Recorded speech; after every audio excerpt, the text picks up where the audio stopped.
You're dead. You're dead. You're dead. You're fucking dead and out of this world. Hot soup. Oh, we're live. Hi. Oh, boy, embarrassing. Welcome to Keith and the Girl. I'm Keith Malley. I'm Chemda. I'm watching, well, now you know, What We Do in the Shadows. Right. And I don't skip the introduction. That song is so good. It's some 1920 song. I don't know what it means, and I love it. This show, it's picking up now, Chemda. I love the movie, What We Do in the Shadows, but at first the TV show was making the same jokes I already saw. But now we're getting new things. That energy vampire I told you about, where his power is to bore you at work in an office. He also explains how he can do it online. Yeah. He's the trolls that we all get. He's like, this is an astrophysicist. Actually, that is not how space works. He types, read a book, send, and his eyes glow because he knows he got him. Then the comments come in. Yeah, can you mansplain that a little louder? And he goes, yes, I can. It's very fun. Jesus actually hates horses. Send. Childhood obesity, LMFO. Send. So I'm enjoying myself. You know, Sopranos prequel is out now on HBO and in theaters. Now I saw that. I thought it was a new series, and I was like, that is so brilliant. The series of how I assume how Tony Soprano got to be Tony Soprano. Right. Now, Sex and the City tried to do that, I think, or there was a series like that sort of mirrored that. And I don't know, I think it did well, but aren't origin stories like the thing that people juice over? Is the word juice? No, it's not now. No, it's not. Certainly Cream it's not now. Creamed. That's what I was thinking. Creamed over. Yeah. I don't know if I was supposed to talk then, but I was like, I know what you're saying. What is it when you squirt frothily? I think that's like you barista it. Right. That's what. This is why I don't like to talk dirty. That's what would come out in bed. Okay. I'm not good at that. I feel you. Let's introduce our guest right now, shall we? Yes. Okay. Co-host of the No Fly List podcast. She's been on our show twice only, and I feel like it's been a million times in the best way. Gotham Comedy Live on Access TV, half-hour special on Comedy Central Arabia. Atheer Yacoub. Hello, Atheer. I'm sorry. Yeah, were you about to do it? Your call actually muted you, so Zoom is so racist. Wow. She was trying. Let me see if it comes through. You were trying to go. Yeah, you did it. I learned it from a YouTube video. People are like, oh, did your grandmother teach you to do that? I learned it like last year from YouTube. And now my mom makes me do it at weddings. Oh, wow. My mom used to make me do that at weddings too. It was fun. Yeah, my mom can't do it. Yeah. My brother just got, he's getting married next month and he got engaged, and she would be like, I would be like, just do it now. All right. So when they say this and this, and you do this, and I'm like, okay. So I was just like on call, like, you know, it was weird. I'm not helping break the stereotypes right now of Arab women, but you know, here we are. Well, I think we sort of are. I know you're joking, but I think we sort of are because when people hear that sound, they think it means start shooting. Right. They think it's like a terrorist call or something. It's like a celebration. It's like yodeling. Is it called ululating? Is that, I was trying to say it the other day. Don't try to talk about other people's culture. You have way too much melanin to talk about yodeling. I'm like, it's our yodeling. That call, it's used during bombings. It's also used when it's somebody's birthday. It'd be like aloha means many things. But if often it meant kicking me in the balls, that's probably what I'm going to remember. And that's a shame. The thing is unfortunately, it's still being used in the same way, even by terrorists. Terrorists are using it to celebrate. So when you hear them doing it, it's I've never seen it. I've only seen it on TV.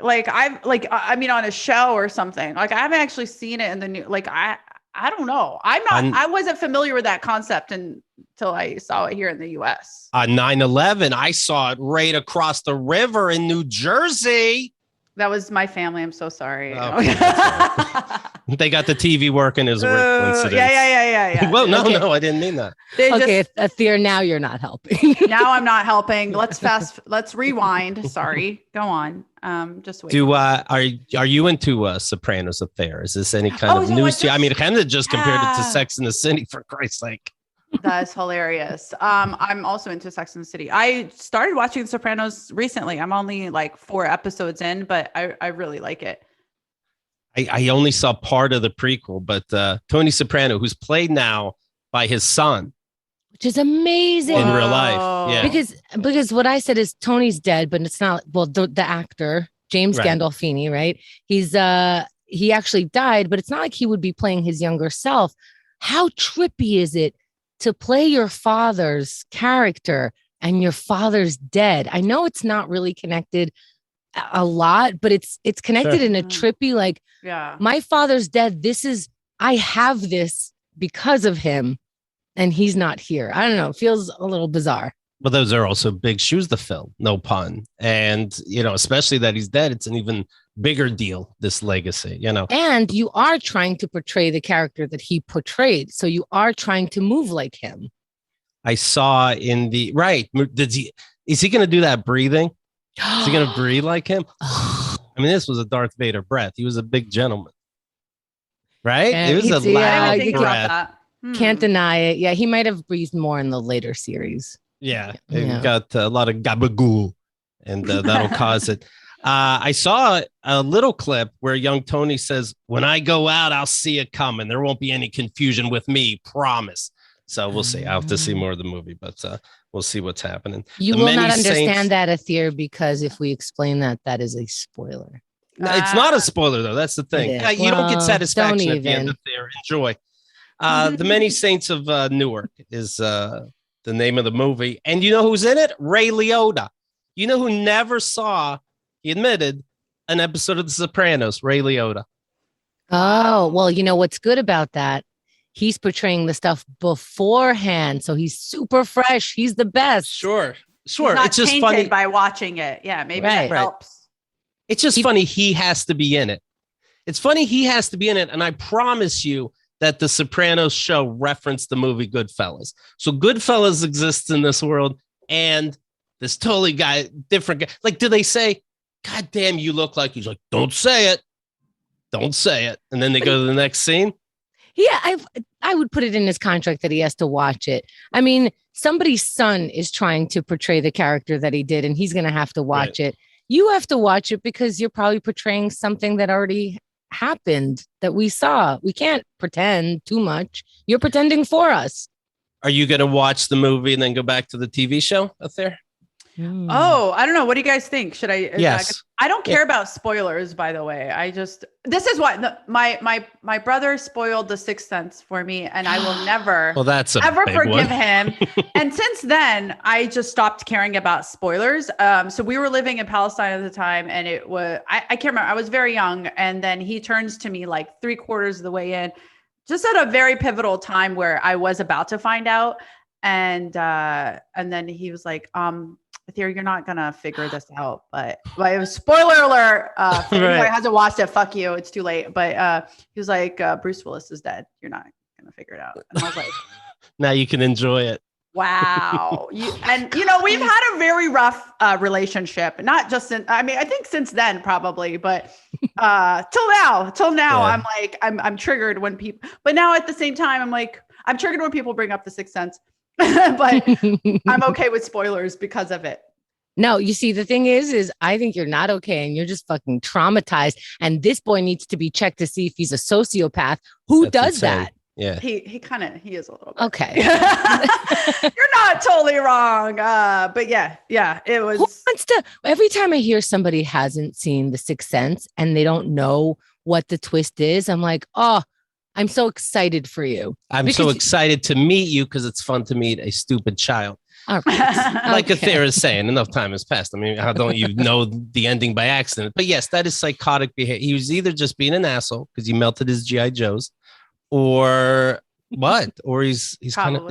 I think he's got like a middle child syndrome thing. He's always tried to get like the most attention because I'm the only girl. I have a younger brother and the oldest brother, and we all sort of, the oldest one has their sort of special place, and the firstborn, and me as the only girl, and then the youngest is the youngest. And I feel like the middle one has always tried to like. Oh, and he's dead. Okay. Yeah.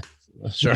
Yeah. He's dead. Is that what he said? Yeah, no, this is Bruce Willis is dead. This is psychopathic behavior, and and I don't want to say put him on a list, but let's keep an eye. Yeah. Let's keep an eye. Hi, Keith and Chemda, rates Paula.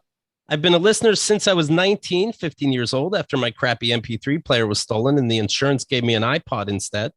Oh. The same as everyone else who's been listening this long, you've been with me through a lot of shit. Most notably, when I broke my leg pretty bad, it was at a right angle where it shouldn't be. And the subsequent, there's a lot of ways it shouldn't be, which is right. Fun, you know what I mean? Yes. I think it only goes 2 ways, but it goes a lot of ways.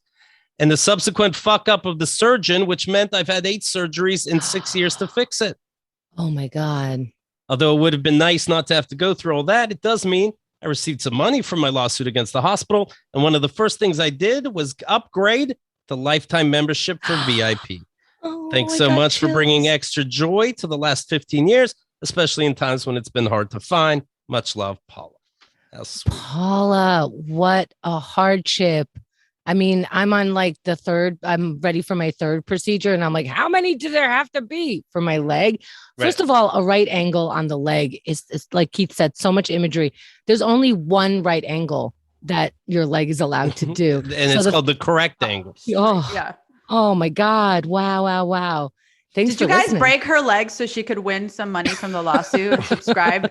I don't know who's more committed, your listeners or you guys, who's more committed to works in mysterious ways. Yeah. You know what? I feel bad because it's moments like that where it's like so bittersweet. So that's beautiful. And then there are other times we got messages saying like, I either almost got into an accident or I got into an accident because of something I heard on the show. And like, I laughed and lost control or whatever.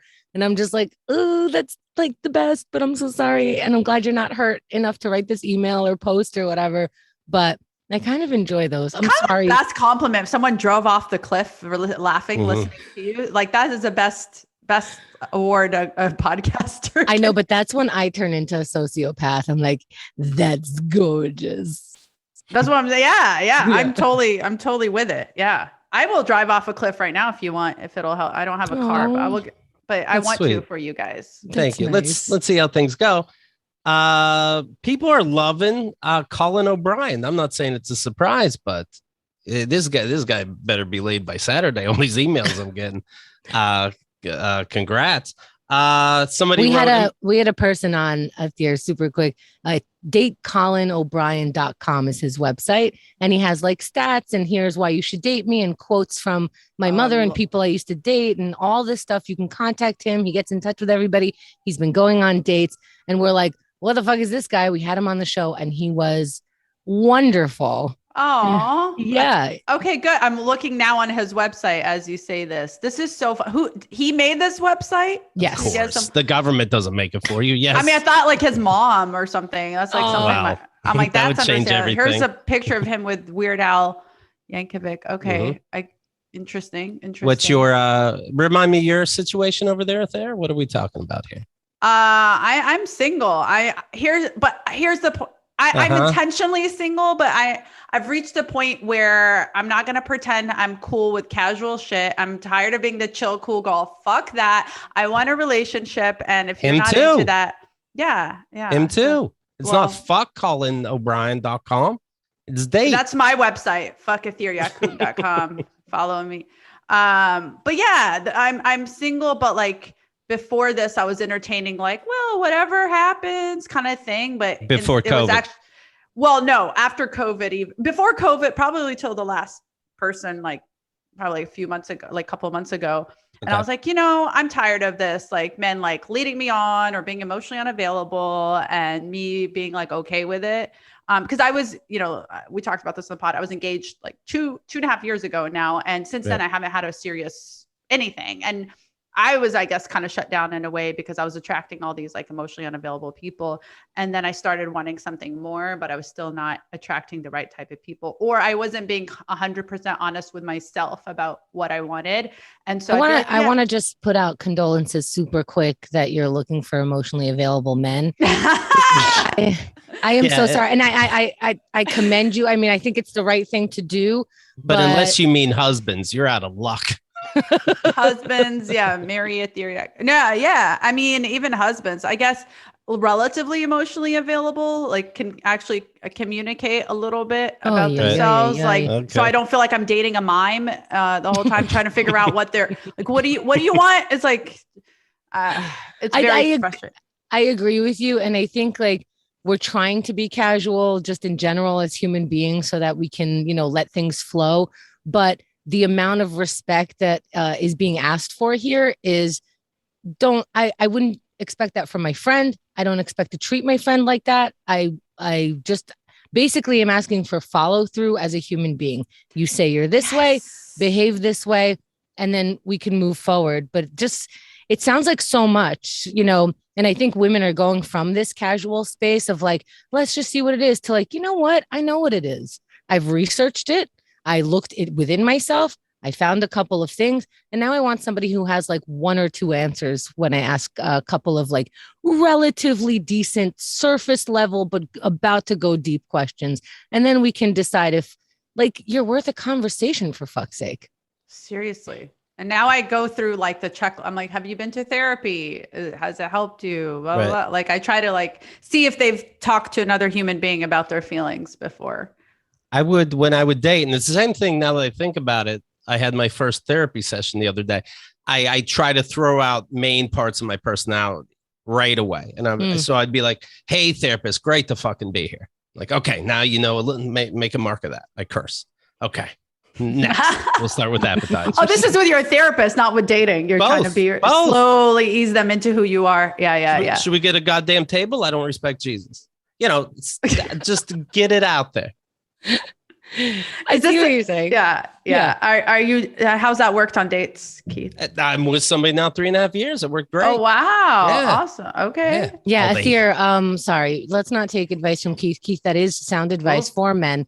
But let's be honest. If you put yourself out there as a female, like I remember when Keith was dating for 5 minutes, he found this thing online where it's like questions to ask when you're trying to get to know someone, and it was like, how many kids do you want? Like regular questions. He printed it out. He brought it on the date. They had on a second date. Yeah. Second date. Okay. They had fun with it. Like, Atheer is cracking up. Zoom is even like muting her crack up. I can't. I'm like, I'm just imagining this happening. I'm like, oh, you brought homework? What? Okay. You got an agenda? That's hilarious. I mean, it's kind of nice, but also weird. But it's interesting. He had a printout, which that's just the way Keith works. The young would have their phone out, but it's kind of nice because you're not distracted by your phone. But True. What I was like, oh, that's good. It came out good for him. Like the results were great. Everyone had a fun time with it. And I was like, okay, but now let's picture that a woman is going on her second date with a list of printed questions. Psycho bitch is what we'd be called. So like, yes, it's all good for Keith to put himself out there. But if you're a man, you can do that. And then a woman would be like, that's so endearing and nice. And you're asking me questions. But if I came with like a freaking like booklet and I'm like, here's a number 2 pencil. I'm going to, it's a multiple choice. I made it easy for you. No essay. Just tell me kids, no kids, whatever. And that's why, but the apps and stuff are helpful because they filter through that stuff. Oh yeah. And guys are reading that. Mm-hmm. It's so weird that guys don't even read that shit. Guys have made it so easy for guys. And thank you, guys. No, guys have made it so easy for me. And I read on social media app. I like the Candy Twizzlers. I show up with Twizzlers. Gush. I mean, they are juicing. You know what I'm talking about? And just read a little bit. I bet you Colin reads. Just read a little bit. And, the first, if you're good looking enough for them, the first date's done.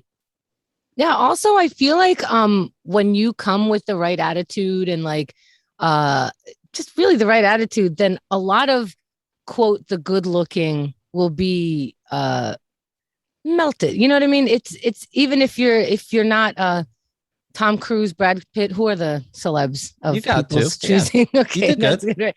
So it's not like you have to look like some cookie cutter magazine thing. It's like Atheer said, ask me a question. Oh my goodness. Did you just ask me a question? And then you're Did waiting you just to listen? to me? Yeah. What? Are you? Yeah, I dated like a narcissist who only talked about himself. So now if I like go on dates and someone's actually like listening to my answer, I'm like, what? Wait, why are you looking? They're like, you're just talking. I'm like, oh, okay, right. I was still talking. I'm like, why are you looking at me? I take notes like I'm a detective in Law and Order. I take out a little notepad and and I flip ahead. Yeah. Notebook. Yeah. Right. And then I go back one page. I'm like, your brother, the middle child. You know, this kind of thing. The trick is to make them think you remember on your own, though. That's where they'll get juicing. I gotta say though, I think that we would be fine if somebody actually did take out a notebook. We'd be like, all right, that's your process. Whatever it takes, man. Sure. Yeah. I feel like we're so forgiving as women. We're just like, we're used to just being treated like shit. There's a lot of shitty men out there. Present company excluded, Keith, of course. Thank you. Let's not forget that we did it. Let's not present company excluded. Okay, true. Okay. I'll hear Chemda's side of the story. My side of the story has 3,500 episodes. So has there been dating since your epiphany a couple months ago? Have you been playing it different? How have the results been? Yes, I literally just started dating someone like 2 weeks ago. Nice. And it was like a totally different approach, because I feel like I can just let people go now if they don't really like if I'm just not feeling it, rather than trying to make something. And I've just been more honest about like what I want. And now like you're going to hurt their feelings or what? No, like if they don't want a relationship. Yeah. Or like me, again, just being okay with letting it go. Like this is something I talked about with my therapist. She was like, if it's not a fuck yes about wanting to be in a relationship, then no. Because I would date men who would be like, yeah, well, maybe like if we dated and it turned into something, blah, blah, blah. And I'd be like, okay, there's like some hope there. Sure. Then they'd be like, no, actually, I don't want anything, after like 3 to 6 months of them treating me like their girlfriend. And I'm like, first of all, no, I swore off comics. That helped. Let's start there. I'm just dating normal people or comedy adjacent. It seems like, and I've shat where I worked, but is that exhausting? You go into a comedy club and there could be the dude you dated and they're weird because dudes are weird. Yeah. I've had a couple of weird scenarios. I've had one where it actually ended up being totally fine. And I like did their show recently and I was like, wow, normally if I stop seeing you, you're dead to me and I hate your guts and I'm plotting. And the last thing I said to him when we like broke things off, I was like, well, I like very matter of factly, like my Uber came. I was like, well, I hope you fucking die. And that was the most honest I've ever been. All right.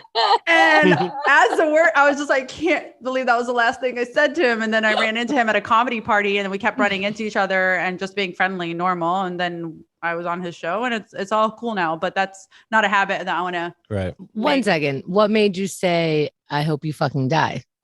Oh, because it was the conversation. He clearly didn't want to date anymore. And I was giving him every single out of like, okay, just tell me. So you don't like, I literally started crying from frustration because I've never tried. I was asking the most direct questions that I'm like, there's no way to evade this one. And he just kept talking in circles.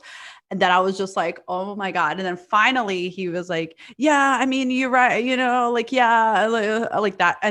And afterwards, we finally established after like 10 minutes of me like crying. That he should go fucking die. Yeah. And then he was like, I don't want you to think it's you. He was like, it's not you. And I was like, I know, I'm a fucking catch. Like, it's clearly you. And I was just being very, very honest in that moment. And then the frustration that built up in me over months that he didn't like express what he wanted. I was just like, it just all culminated in this moment because he was like, okay, I guess we're not going to see each other again. And then I'm like, well, I hope you fucking die. Cause I was so angry at the lack of communication and for months that in that moment it just came out. And then he was a comic and he was like, oh, don't worry, I will. And I was like, okay. I was like, not soon enough. And then I walked to my Uber and then I was like, that was a weird way to leave things, but it was the most honest. Instead of pretending I'm cool and chill, like, yeah, cool. Yeah, I just said what was on my mind and it felt great. But then I felt a little bit guilty. I was like, I hope he doesn't get hit by a bus. And then I'm going to Why? Because then you find out you're God. Yeah, it's a magical thing. Yeah, then I'm like, oh, I can actually kill people with my mind. If that were the case, I would have killed many men. So I guess it's... Yeah, I would have done that. I was driving the bus is what I forgot to mention. No, I think it might have been with Colin that we were talking about me and a girl I was dating broke up, to be clear, woman. And she wanted to, we did it over the phone. She wanted to do it in person. And to me, I was like, that's weird. Are you one of those people like you have to, is that weird when I say one of those people? Are you one of those people that have to do it in person? Because then I'm in person, I'm like, and all the stuff we said. They have to break things off in person? They want to see it in person. It's not the first time I've seen that. Do you need that? I think that depends on how long you've been seeing the person, though, like right? once your dude is stuttering and stammering, it's like, okay, we're done. Who gives a shit? But I go there too easily. I think to interject, like you didn't call her to break up with her, right? It just happened? Or did you call to break up? It just happened. A stranger came up to me and said we were done. No, sometimes like you get into a conversation and it's like, you know what? I think this is going not where I thought it was going. And you end up breaking up. That's not what happened. You called her to break up and then she said, how about seeing me? Yes. Okay. See, I think in this... awkward. I would have let it go. If I was a woman. But yeah, what were you saying, Chemda? Sorry. No, and I think he wanted your opinion that you would have let it go. I think you were dating for like, how long? 2 to 3 months, maybe, like a very casual thing. See, I thought it ended up being a red flag because they did meet in person, and isn't that the one that crossed the line with you? Wait, are you talking to me or Keith? I'm like, wait, who? Oh, sorry. I was like, wait, who was dating who for how long? Yeah, 3. That's what I was saying. It depends on how long you've been together. Like if my ex-fiance tried to break up with me over the phone, I'd be like, what the fuck? Like my wife told me she wanted a divorce. I said, okay, now that could have been a bluff. It could have been like, hey, you need to step up. But no, okay, done. That is strange how fast it happened. And it was just another day to me. That's the person I don't know. Okay, the end. No problem. Was that the first time divorce was mentioned? Yes. And she said, have you thought about it too? Sorry. No, I noticed we were both becoming friends as opposed to lovers. We were becoming roommates instead of partners. And I knew that, we both needed to step up, but I can only think about me. And I'm like, I will tomorrow. And, then she brings up, I'm like, okay, should have been a conversation, but it wasn't. The end. I didn't need an appetizer after that. Right. Wow. Yeah.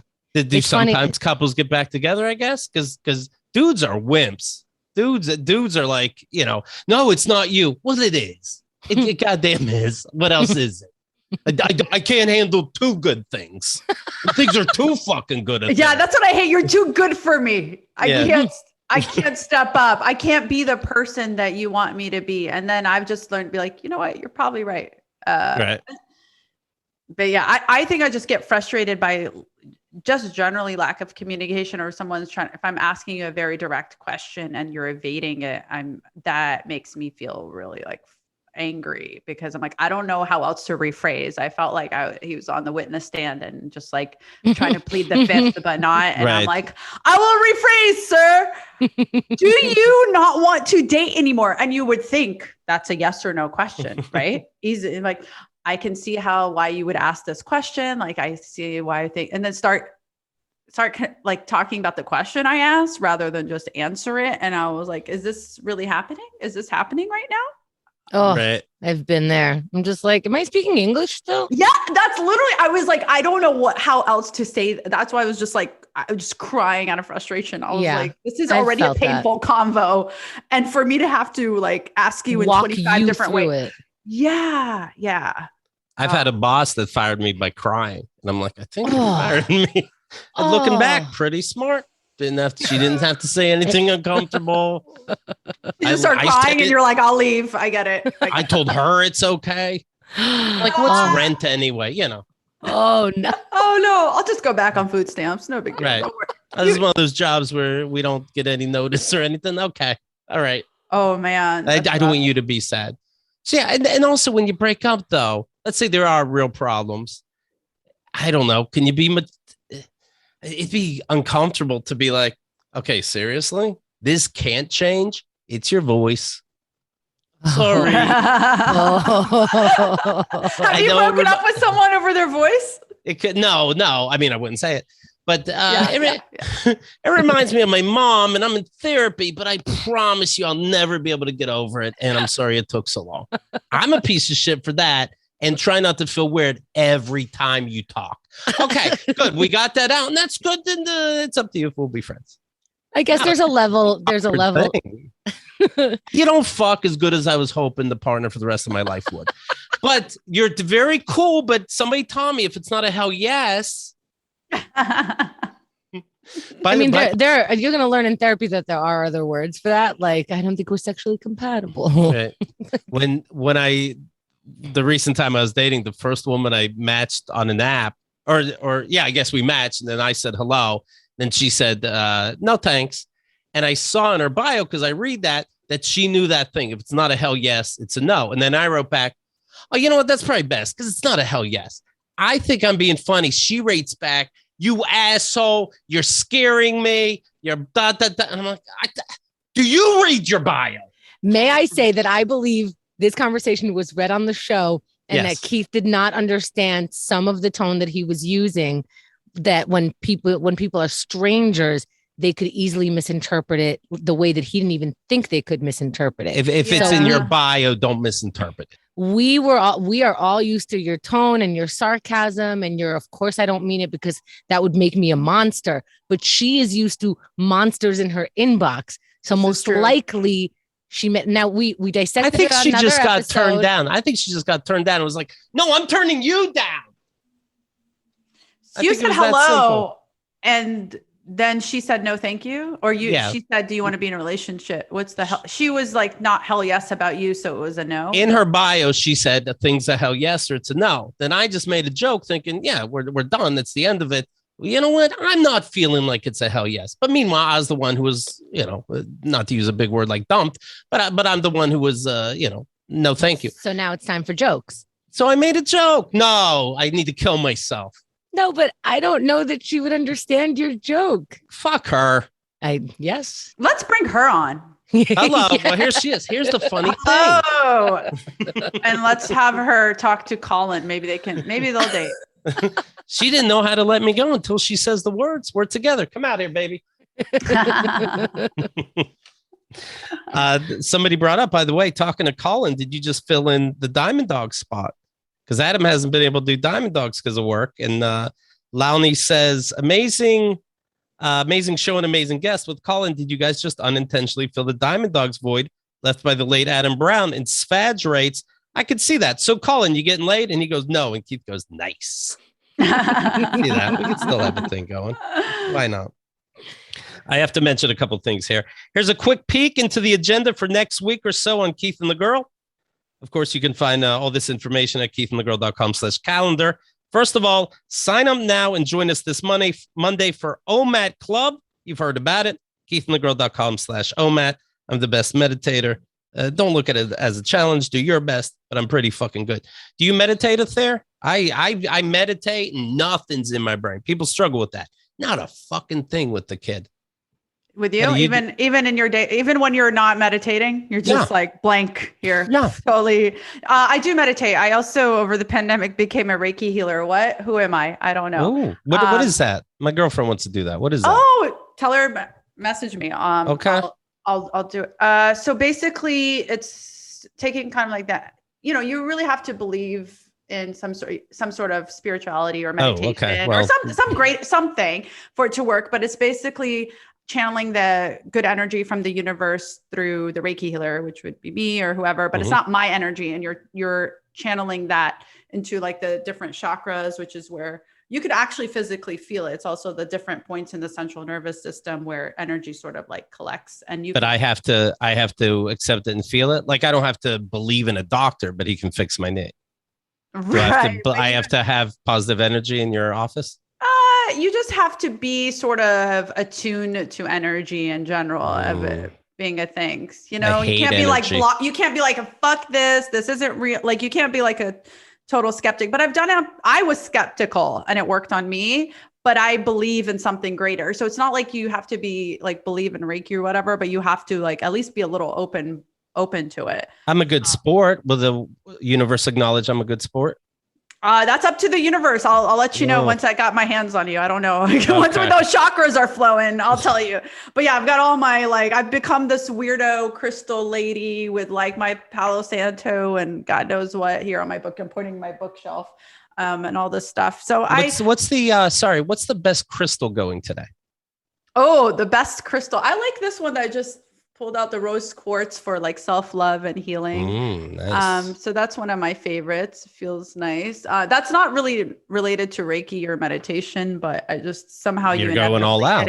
You just get into that. Yeah. One person gave me a crystal and then another person. And then I just ended up now like buying my own when I have It'd be collection. Funny. You're doing Reiki and you're going to get crystals as gifts. Like a client gives you a crystal, you go, no, I don't believe in that bullshit. Yeah, I don't believe this shit. But my Reiki healer would always be like, yeah, this is not part of it, but like you end up getting into it as part of Reiki. And you ever do that? Can I? Chemda?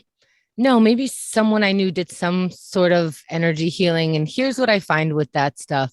And that's why I think you're mentioning the universe, or do you believe in something bigger? I don't know how to become a Reiki healer or what that has to do with anything. But what I noticed is when somebody is working with quote energy, that it's very difficult to express, except I think, let's say you want Reiki healing. There's not a promise that you're going to feel better in any physical or emotional or whatever way. I think it's the promise of I'm right there with you. And I think a lot of people don't have that. And I think sometimes you need that from an outside source where you're in a room and this person who knows how to neutralize their energy, meaning they're not coming in hot, they're not coming in too soft, knows how to come into a room without explosions of their own emotions. And then the passing of energy to me, if I'm understanding this, is if I'm calm, and if I know how to change the energy in the room, meaning like you can come in as a frat guy, you're changing the energy in the room. That's how I see energy. Mm-hmm. You can come in as, dressed as a priest. You're changing the energy in the room. So if you know how to neutralize your energy, you can be there with that person. And I don't know if you're putting hands on them or like close to them, but here is someone caring for you, not asking you to respond, not asking you to stress out your life or to bring that up, not asking you to work through anything. I'm just going to be here with you in this neutral energy. That's what it seems to be for me. Am I explaining that right? Yeah, I think that is definitely a huge part of it. I've had people who felt at the worst, you feel relaxed and maybe people aren't as like into this stuff. And they're like, I felt cared for an hour and I relaxed. So I kind of describe it as like an energy massage or like a spiritual massage where you're going to feel super relaxed afterwards. And anybody cry yet? Anybody cry? And you're like, easy. My mom broke down. That was the most, and it's funny, my mom doesn't believe in therapy, but she let me do Reiki on her. Right. And she was like, oh, you got your whole setup and everything. And she was kind of like, she's a spiritual person and stuff, but isn't that more religion based or is she? She's a little bit of both. She's kind of, I think religion, she sort of questions it in the way that I do, but doesn't feel like she has the space or right to question it because that's what you're taught. Like if you question it, then you're not a believer. But I could tell, and she's kind of like into this stuff. I don't know. She was being sarcastic at your stuff. Yeah. Like I didn't think she was going to like feel, and then she like laid down and did it. And then the whole time she was breaking down crying. I've broken down crying during it. And I was like, what was going on? And she was like, I was just thinking about my mom and all this stuff. And she's like, real. So it heals whatever your, the different chakra points have correspond with different emotion and physical and emotional attributes. So like your heart, like love and whatever, your solar plexus. Did you stay steady while your mother was crying? Mm-hmm. I was like in this, like, I'm very good at compartmentalizing and sort of playing different roles. And so I noticed that I just stayed into this like like caretaker mode, even towards the end, where I was like, what did that bring up for you? Instead of like, are you okay, mom? Like, what's going on? It was like a weird, like we had this, it was strange having that relationship with your mom where you're the one now kind of comforting her. And I was sort of treating her more of a client than as like my mom, and just like, what was, how do you charge her when it's, oh man, that bitch owes me so much. No. It's just a sandwich at the end from her. Yeah.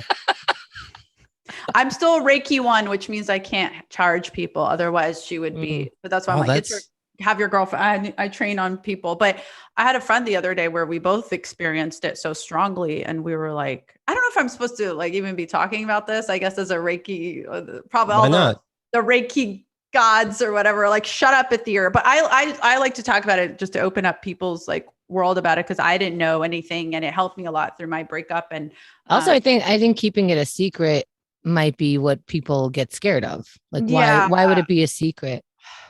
Not that it's a secret. What levels should people be to even hear this episode? You gotta be clear. What is that Scientology? Right. You gotta reach. So it's nothing secretive. Xenu will let you know. Exactly. There's nothing culty or weird about it. It's more that I think when people don't appreciate it and sort of scoff at it, then it kind of like disrespects it. If I'm talking, you know what I mean? Not that you guys are doing that. I just mean like the greater listeners, maybe people are like, oh, whatever, what is this? But I do think it's worth looking into. It helped me. I'm a big skeptic kind of science. What'd you get out of it? What do I get out of it? Yeah. So now I do it. When it was done to you and you're like, hey, it worked on me. What changed? I feel lighter. It literally does feel like you just had a massage. You feel really that feeling right afterwards. You just relax and you sort of just so at peace and feel physically lighter, emotionally lighter. Does the Reiki healer touch you in any way or just kind of get close to you? Yeah. So I do it now on myself too. And this is when my real, like my skepticism went away. The fact that I could feel it on myself. And I was like, what? This is insane. But yeah, you just sort of lightly touch the different like chakras. Like you feel something different on your skin. I could feel the energy literally pulsating. Holy shit. What color? And heat. Well, some people can see chakras. I bet I could. If I concentrate, I bet I could. I bet you could too, Keith. Yeah. I bet you really believe that. Sure. Yeah. I mean, you got to focus. Of course I could. All right. I also want to mention, join the chat party on Wednesday at 8 p.m. Eastern, keithandthegirl.com/chat. Atheer, have you ever chatted with somebody? What do you mean chatted? Okay. Number 3 announcement. Next Saturday, the 9th, join us for our new premiere video on YouTube. The profile name is Keith and the Girl. You'll see what we're talking about. Also, I don't think we mentioned this. We were on Iris Bar's podcast. Iris Bar. Of course. And that is called X-Ray, RAE.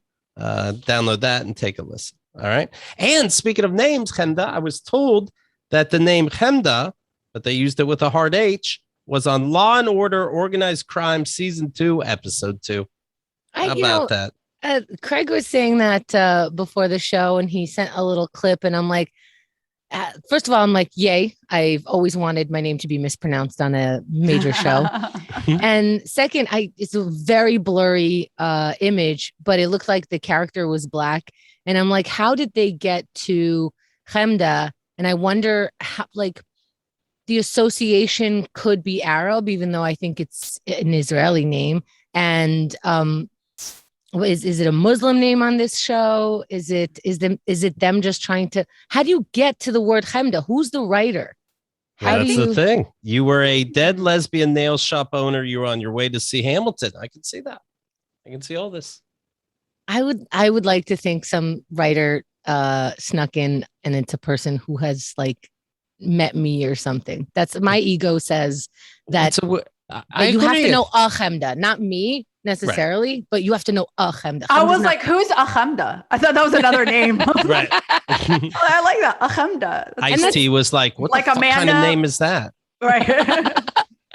And that's the thing. It's like, it's not even popular in Israel. It's not popular anywhere. So neither is Atheer. It's not popular anywhere. I think actually it's a popular-ish in Iraq as a boy's name. Oh, really? Because I should try this. I would think Atheer, do you get just you if you Google Atheer? I think so. Yeah. I haven't. Yeah. Oh, there's also like some company, atheerair.com, because it means something in the atmosphere, like an atmospheric wave. So there's like a radio station called Atheer. And then there's like some sort of, I don't know, some sort of techie thing called Atheer also, which is fucking weird. I'm looking it up now. And but I think nobody's name. But I there's like so they didn't say the name right as far as I know, because that's my name. But also Keith is getting that too, because people are wearing his name on their shirt completely misspelled without the What? E. So Keith is going through the same thing. No. There's a brand, KITG. Oh, Kith. Kith. Yes. I was like, what are you talking about? I love their ice cream, by the way. That's all I can afford there. Really good ice cream. Well, all I know is representation matters. So I give that goofy show an A+, or you're racist, quite frankly. Cops are giving fines on the subway for not wearing your mask. The subway train over here in New York City. 16 transit riders were ticketed for not wearing masks in the first 5 days of an MTA push to enforce its mask rules on subways and buses. 16. Which 16? Is that's 16, 1-6. But it's weird. Like, here's a mask. And then you go, no, I won't wear it. Okay, here's a $50 fine. Okay. How long is this ticket good for, though? You mean like you're standing up for your rights for $50? I guess it all matters. I guess you are, yeah. Good for you. You got a lot done. So they tell you here's a mask before. That's the way I understood it. They have masks if you don't. Extras, and it's like first they want to, at least give you the chance to try to rectify it. But I think it's not even about rights. It's just people being assholes and thinking that, I don't know, it's just trying to be contrarians. I think that's what it is. And I understand not getting it. Are we, we have not understanding it. We have, if you have the vaccine, do we trust the vaccine? We can all go out. We're in New York City. We're around each other all the time, but we got to, play mental in a subway station. But I'll tell you what, am I just a sellout? If you said it's a $50 ticket, no problem. Oh, yeah. And I do wear it now because so many people wear it. I don't want people to be uncomfortable. But to me, you either trust the vaccine or you don't. I think. But there's some people not vaccinated on the subway and stuff. Yeah, they got to do that and stuff. There's that. They just got to do it. I saw a Halloween decoration where it's a tombstone, and on the tombstone it read, "I did my own research." Love it. Love it. That's so good. That's great. Some 658 riders masked up when officers confronted them. MTA cops distributed 2,702 masks. Wow. Riders during the first days of the Blitz. So they did offer them. Any rider who declines to cover their face when asked would be subject to a $50 fine. How'd they get anybody? Right. Yeah. I don't have any morals that I wouldn't sell out for $50. I don't know. When the cop leaves, take it off and then put it back on. The MTA declined to say where it issued the most recent summons, meaning whether it was buses, subways, or commuter railroads. That'll keep us guessing. Oh, yeah. You don't know where we are. Put your mask on. Right. We asked on Reddit, have you ever got into a physical fight over the vaccine? And this person, the Coil Nombre, he'll be mad I mispronounced it, says, they make up these fake names and then yell at me that I mispronounced it. It's Balbig. Okay. All right. I'm the first yes vote, and it was damn close. Unmasked guy in Walmart decided to pass so close to me and my family, all masked, that he was nearly scraping his belly on us. My response was to loudly instruct him to get the fuck away from me. Instead of doing so, he took a step in and started shouting about his rights. Next thing I knew, I was in a fighting stance with my dukes up. The bad thing is that seeing his pupils dilate and watch him back away was so satisfying that it almost had me learn the wrong lesson from the encounter. Now I think of it as an anger episode on my part where my behavior became pretty disordered, and I'm just glad nothing bad happened. Well, if you're in Walmart, you're on their turf. So that's on you. That's just an occupational hazard. You're going to run into anti-maskers. I know it. When I was in Alabama during the pandemic, I mean, my sister-in-law got into a fight with somebody about not wearing a mask. This was like at the beginning when they were, and it's insane. Like I don't know that for that person to also provoke you, like an unmasked person, like that's another level Yeah, I don't have the balls to fight with any idiots. No, if I was in Alabama and I wanted to wear a mask, I'd be like, yeah, I know, I agree. I lost the bet. Yeah. Joke's on me. Exactly. Yeah. Exactly. Yeah. When in the South. Mm-hmm. But I feel like people are already provoked in general in their life. They're like ready to snap on so many things. And now here's a fellow citizen and they want to unleash the government's whatever the government's mandate on you. But it's citizen against citizen. It's like we all live here. My thing with the masks is if you're wearing why if you think it's that scary that you need a mask, the balls to go out and the first, just stay home and look at Britney Spears being free, if you know what I mean. No offense to comedy or music, but you're really scared that you're wearing a mask, but you got to see this band.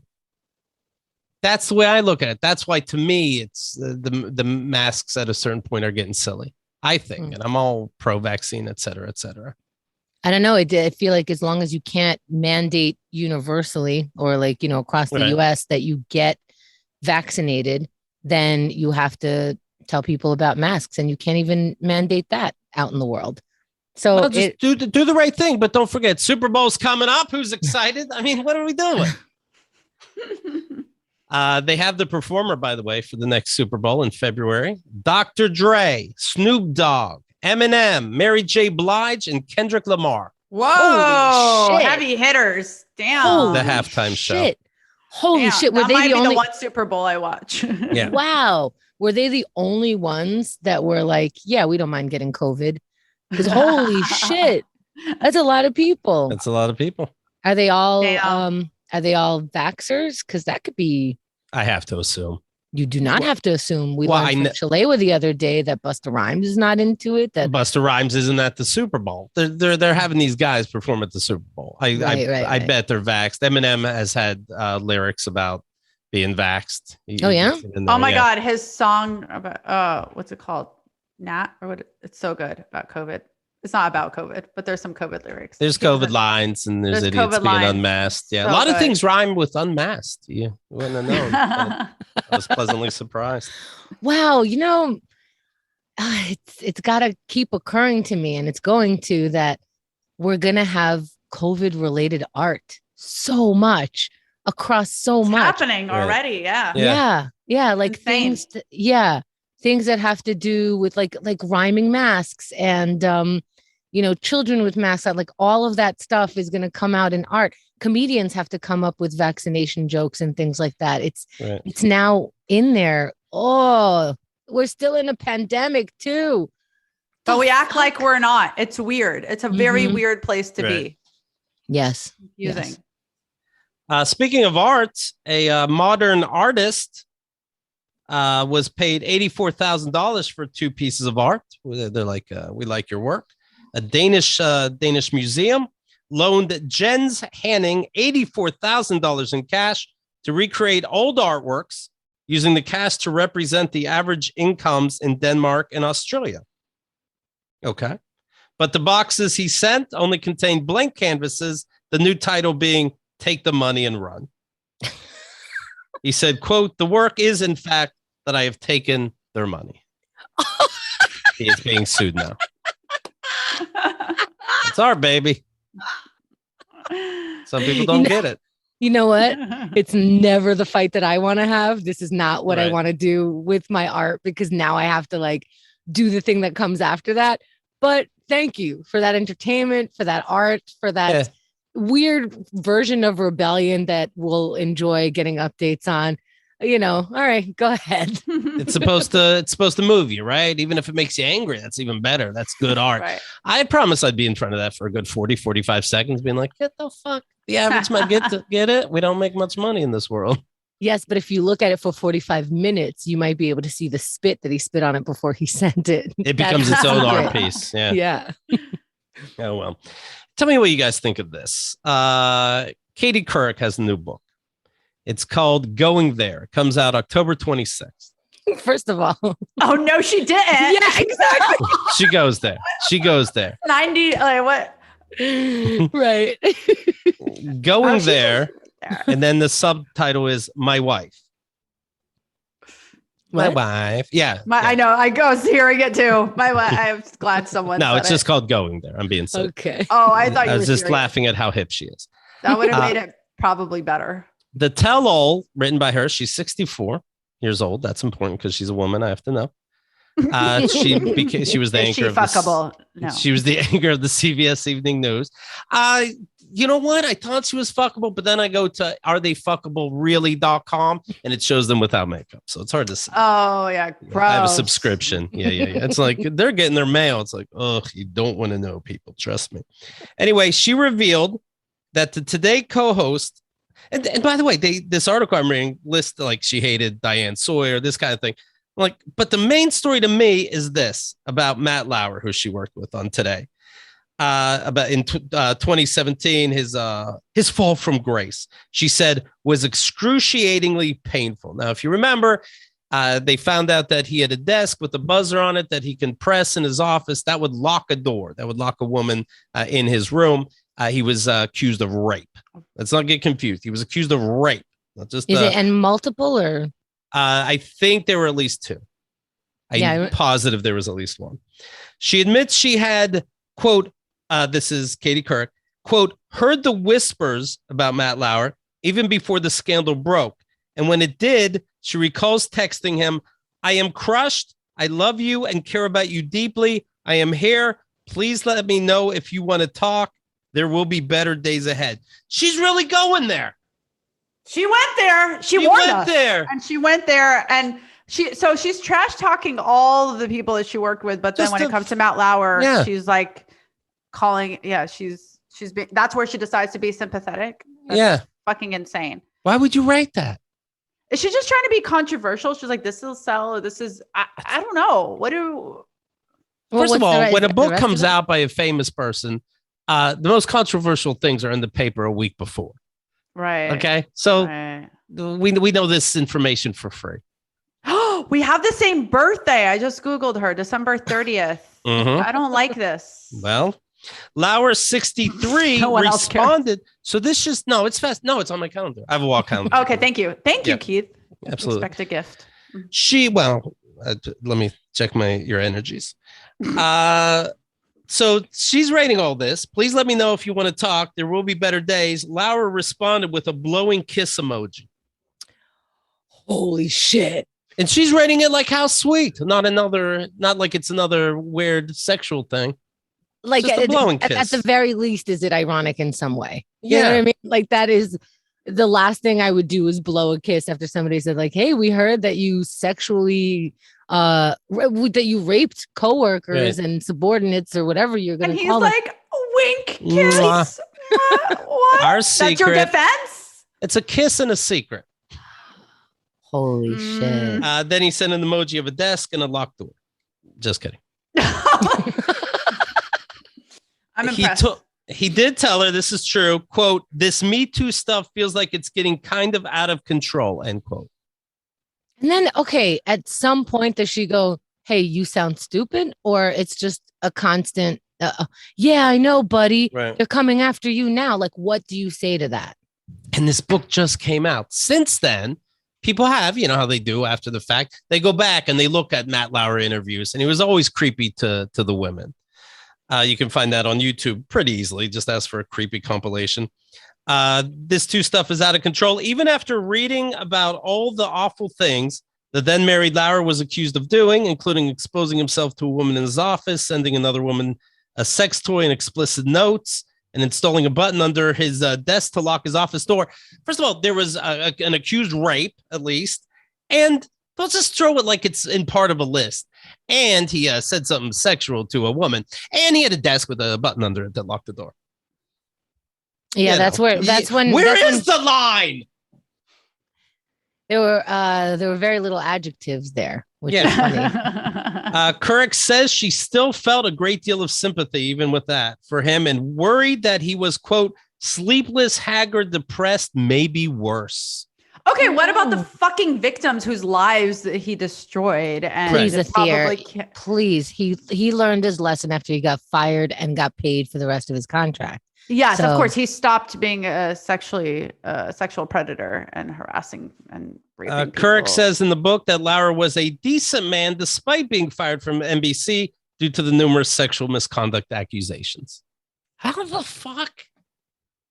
Based on what? Why is this book written so poorly? Based on what? She said, so she listed the things that he was accused of and then said how hard his life was. Like, how is that good writing? We would go to the break room and he'd be eating a muffin. And I'm like, that looks like a good muffin. And he'd say, there's more, implying I can have one. So he's a decent guy when it comes down to it. Couric said that she couldn't imagine what the experience was like for her Today colleague of 9 years. She said she felt heartless. It felt heartless to abandon him, someone who'd been by her side literally for so many years. The wife laughed, but she needs to stay and be clear. But again, this is poor writing. Why don't you at least talk about the conflict of loving your friend and not knowing and hearing whispers and then it being revealed and then you expressing that? Were you hesitant to write that? Did you have other words that you deleted? Was there some sort of nervous feeling as you were contacting him and he's responding with kiss faces? Why are you not describing anything? You know why? Because they'll publish anything if you talk just a little bit of shit about your coworkers. So who's the editor? Well, when Katie's asked this in interviews, she goes, it's in the book. You got to buy it. I just told you the basics. While admitting that Lauer's alleged predatory behavior of, quote, taking advantage of young women was gross, it is gross. Is that the word that you came up with? Person who tells us about the news, who finds ways to describe people as they're committing crimes. What's the word you're using? It was gross. Lazy. Wow. That's lazy. She was also a talk show host. She says that in the industry, quote, the general rule at the time was it's none of your business. When Couric started her media career in 1979, she explains, quote, fraternization existed and was going on unbated, where people were having relationships with other people within the business. We're not talking about relationships. This is her saying it's a different time. It is her saying it's a different time. And she didn't even describe that it was a different time, which we now realize is not a good idea. And that's why time changes things. So there's no acknowledgement of that. There's just, it was a different time. And it describes a different time where different things happen, where you're allowed to fuck coworkers consensually. That's what you're describing. Here, different things happened. So why are you taking us into rape was never okay in a different, it was different times back then. You know, a man locks a woman in his office. That's just how you hit on them. But oh my God, I can't stand that. And why was she like trash talking everyone else though? And she was like, didn't hold back on anyone. But then when it comes to the one person that she needs to demonize, and she's like, sorry, it sounds like it's not the biggest deal, but she wasn't pleased with Diane Sawyer. She wasn't pleased with Larry King. And but Matt Lauer is your buddy. And it's in a book forever. Also, what's funny is that we, I guess, as the audience are like, oh my God, you didn't get along with your coworkers 1,000% and you weren't like in each other's backyards every Sunday. Sorry, I go to work with these people for like how many years? They might annoy me. I have to work with them. I have to compromise with them all fucking day long. They might irritate me. This isn't always, you're going to work. How many of you like your coworkers? How many of you can write a book about how much they piss you off? Congratulations. Yeah. He was decent. You wouldn't get it. Then don't write it. I bet you have a lot to say, Chemda, about your coworker. You could write a tell-all. Okay. All right. So here's what we're telling about today. All right. You want to follow Atheer online. Follow her social media accounts. It's under her name, Atheer Yacoub, just like you think it'd be spelled. You know that. Co-host of the podcast, No Fly List. You can follow No Fly List Pod. And also a web series, Muslim Girls DTF. Please explain. Muslim Girls DTF discuss their faith. Wink, wink. In case my mom looks it up. We've gotten a lot of weird DMs, which now I understand in retrospect. What are the DMs? Or just do they just say, okay, yeah? Oh yeah. It's just like dick pics and men just wanting to. I don't know. Like, how much does this cost? Like, they think it's a subscription service. They won't get scammed again. Like, how much? Just tell me how much you're gonna ask for later. For $99.99, I will. We will all fuck you. We'll come how much does it cost? Send a Patreon list. Get on our Patreon. Yeah, so it was started out as a web series that can be found on Instagram and YouTube, and now we've turned it into a sketch show that we are like shopping around and just shot the pilot for. Oh. So it's going to be like a sketch show and talking heads, kind of like the way like Girl Code was meets like a Black lady sketch show, but with Muslim women. All right. So yeah, can you guys do anything other people can do? You can, right? Tell people that. I mean, we can't have opinions. We can't go out alone. We can't show our hair.